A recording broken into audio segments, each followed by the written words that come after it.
1950 से लेकर 1953 तक नॉर्थ कोरिया और साउथ कोरिया की लड़ाई चलती है, जिसमें नॉर्थ कोरिया का समर्थन चीन और सोवियत संघ के द्वारा किया जाता है एंड साउथ कोरिया का जो समर्थन है वह अमेरिका के द्वारा किया जाता है। 1953 में ये लड़ाई ख़त्म हो जाती है जब नॉर्थ कोरिया की जो सेनाएं थी, उत्तर कोरिया की जो सेनाएं थी, वह उसी पोजीशन पे चली जाती हैं जिस पोजीशन पे वह 1950 से पहले थी।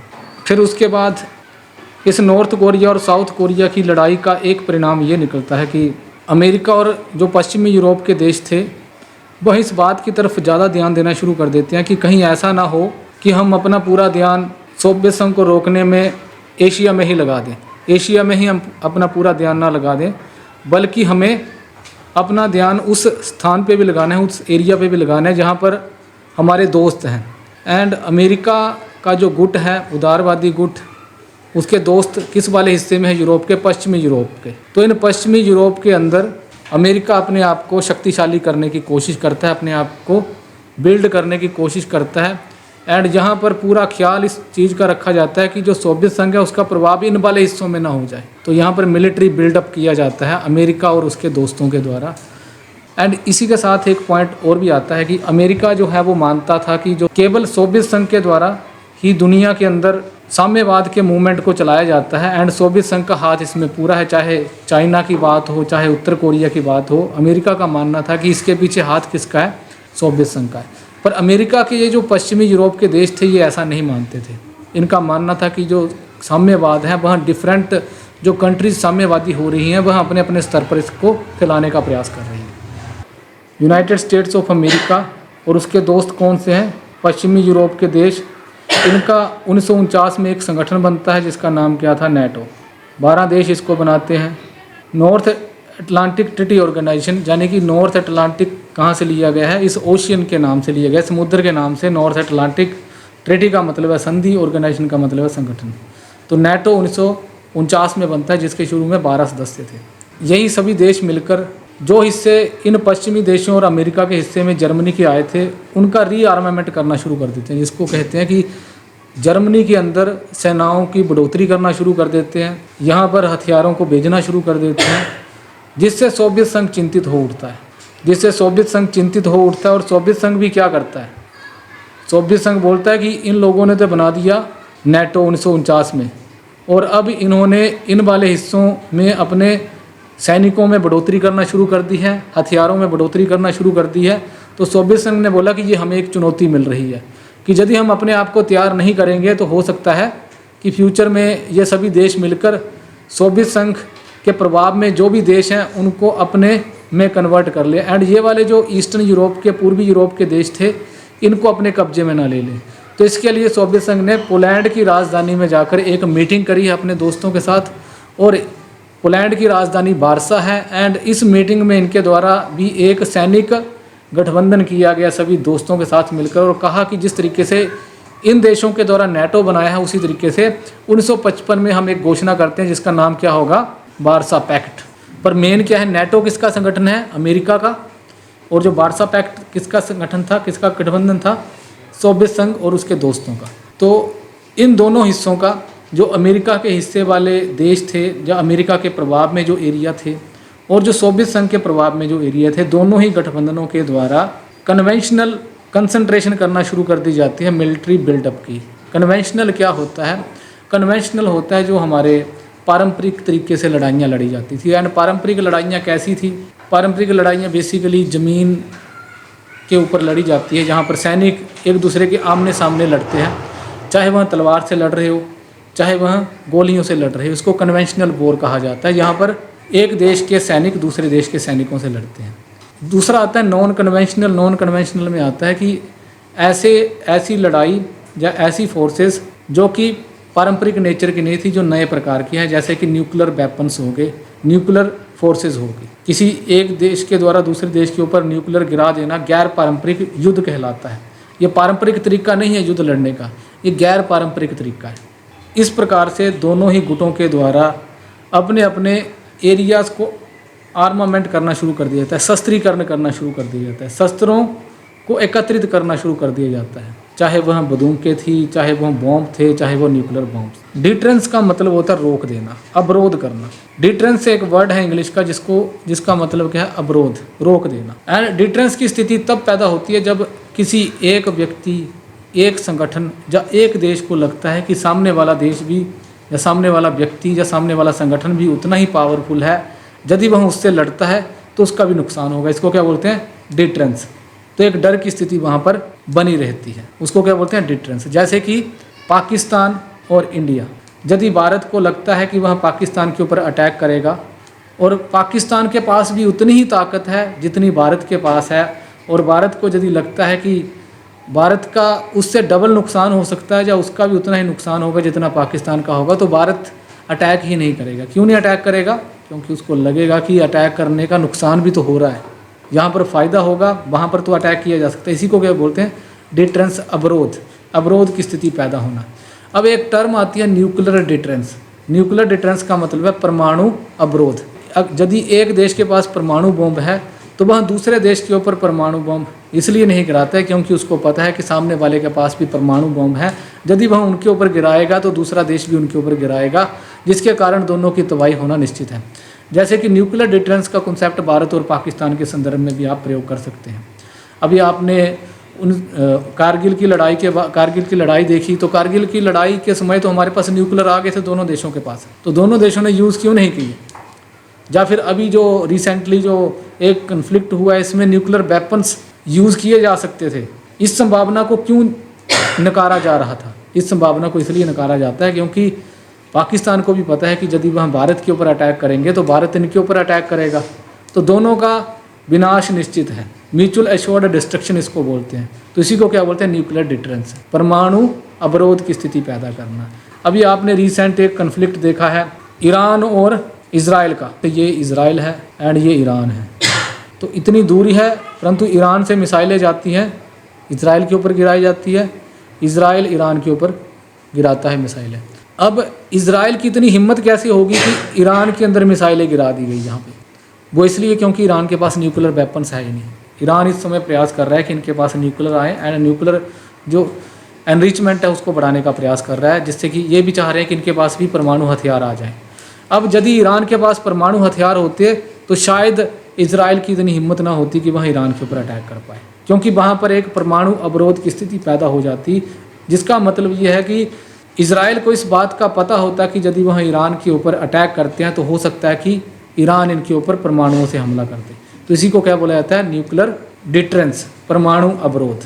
परमाणु अवरोध कि एक परमाणु संपन्न देश दूसरे परमाणु संपन्न देश के ऊपर इसलिए हमला नहीं करता है क्योंकि उसको पता होता है कि उसके ऊपर हमला करता है तो उसका अपना भी विनाश होना निश्चित है। इसलिए during the cold war, during the शीत युद्ध के दौरान अमेरिका सोवियत संघ के ऊपर परमाणुओं से हमला नहीं कर रहा था, जब सोवियत संघ भी अमेरिका के ऊपर परमाणुओं से हमला नहीं कर रहा था। अमेरिका के पास सबसे पहले परमाणु हथियार 1945 में आते हैं, 1949 में सोवियत संघ के पास भी आ जाते हैं। दोनों ही एक दूसरे के ऊपर परमाणुओं से हमला नहीं करते हैं। क्यों नहीं करते हैं हमला? क्योंकि दोनों को पता है कि अगर एक परमाणुओं से हमला करेगा तो दूसरा भी करेगा, और जब दूसरा करेगा तो दोनों का ही उतना ही नुकसान होगा। इसी को क्या बोला जाता है, न्यूक्लियर डिटरेंस है।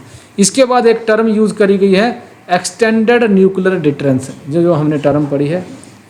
अब हमारे जहन में आ सकता है कि न्यूक्लियर डिटरेंस तो हमें समझ आ गया, ये एक्सटेंडेड न्यूक्लियर डिटरेंस क्या है, जिसको बोलते हैं विस्तारित परमाणु अवरोध। अब अमेरिका ने बोला कि ये वाले जो हिस्से हैं वह मेरे दोस्त हैं, पश्चिमी यूरोप के देश अमेरिका के दोस्त हैं, एंड इनका कौन सा संगठन बन गया है? इनका संगठन बन गया था नेटो, ठीक है, नॉर्थ अटलांटिक ट्रीटी ऑर्गेनाइजेशन। इनका एक सैनिक गठबंधन बन गया है। एंड 1945 में जब अमेरिका के द्वारा परमाणु बम बना लिए गए तो अमेरिका ने इन देशों को बोला कि यदि आपके ऊपर भी सोवियत संघ हमला करता है, सोवियत संघ यदि फ्यूचर में आपके ऊपर भी परमाणुओं से हमला करता है, तो मैं आपको बचाने के लिए भी किसके ऊपर हमला करूंगा? सोवियत संघ के ऊपर। इसी को क्या बोला गया है? एक्सटेंडेड न्यूक्लियर डिटरेंस है। जो परमाणु अवरोध का सिद्धांत है उसको विस्तार करना और उसमें अपने दोस्तों को भी शामिल करना कि टेंशन मत लो, मैं आपके साथ हूँ, यदि आपके ऊपर परमाणुओं से हमला होगा तो फिर मैं सोवियत संघ के ऊपर हमला कर दूंगा। इसी को क्या बोला जाता है? विस्तारित परमाणु अवरोध। इसका मतलब यह है कि अमेरिका ने 1945 के बाद बोला कि टेंशन मत लो, पश्चिमी यूरोप के देशों को बोला कि टेंशन मत लो, यदि आपको इकोनॉमिक पैसों की कोई ज़रूरत है तो मैं आपकी सहायता करूंगा, जिसमें मार्शल प्लान चलाया गया और इस वाले हिस्से का आर्थिक पुनर्निर्माण करने के लिए अमेरिका के द्वारा पैसा वगैरह रिलीज़ किया गया। अमेरिका ने बोला कि आप मेरे दोस्त हो, तो आपके ऊपर यदि कोई हमला करता है तो मेरे पास परमाणु है ना, आपके ऊपर सोवियत संघ हमला नहीं करेगा।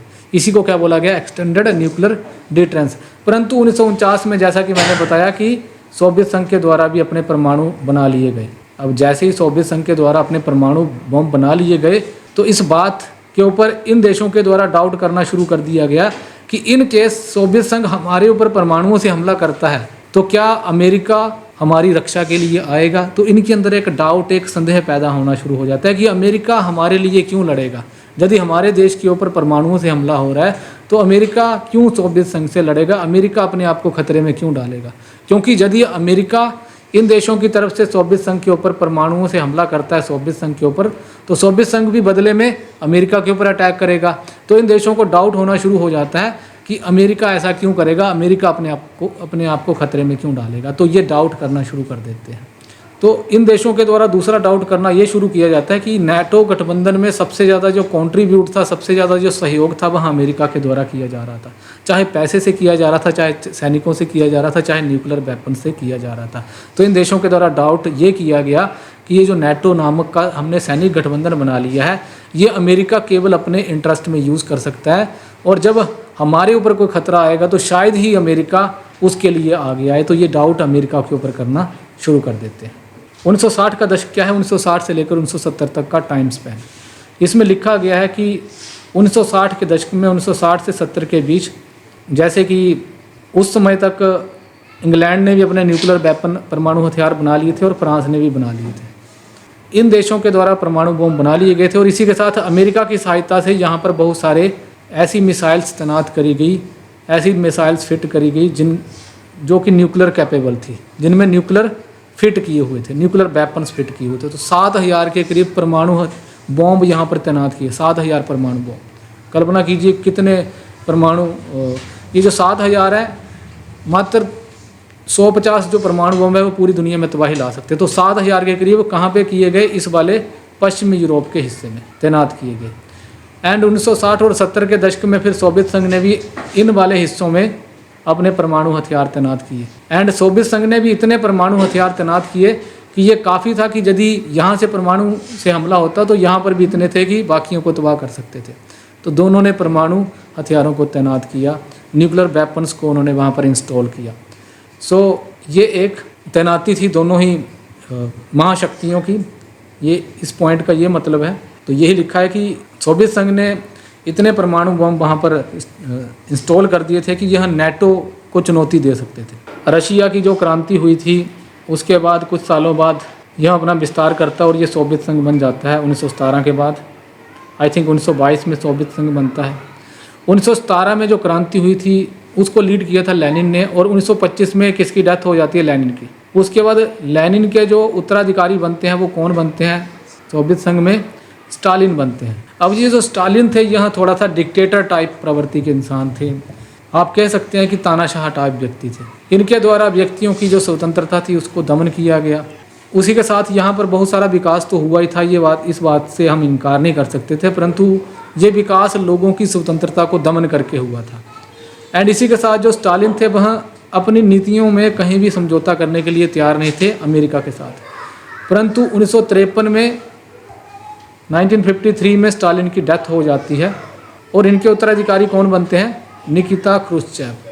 अब ये जो निकिता क्रुश्चेव जो इनके उत्तराधिकारी बनते हैं ये थोड़े से उदारवादी प्रवृत्ति के व्यक्ति थे और इनके द्वारा एक नारा दिया जाता है पीसफुल को एग्जिस्टेंस, शांतिपूर्ण सह अस्तित्व। इनके द्वारा कहा गया कि हमें पश्चिमी यूरोप और अमेरिका के साथ शांतिपूर्ण सह अस्तित्व को स्थापित करना चाहिए।